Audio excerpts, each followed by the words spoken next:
করবি তো আমারে কইতে, আমি তোর লিগে এই বুকটা পাইতা দিতাম। মাফ করে দিন বড় ভাই, 5 কোটি টাকা সুপারি পাইছি, টাকা দিয়া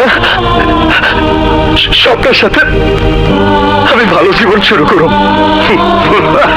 টাকা দিব তোর বক্কর, ওই টাকা তুই কোনোদিনও পাবি না। আমারে গুলি করছিস, ভালো করছিস, আমার তো আর নাই, বাইচে থেকে আমি আর কি বা করতাম। আমি একদিন তোর মতো একজনের পিছনে গুলি কইরা ঢাকা শহরের সিটি টেরার হয়েছি। আজ তুই আমার মতো টেরর গো, আমার মতো টেরর গো এই পরিণতি হয়।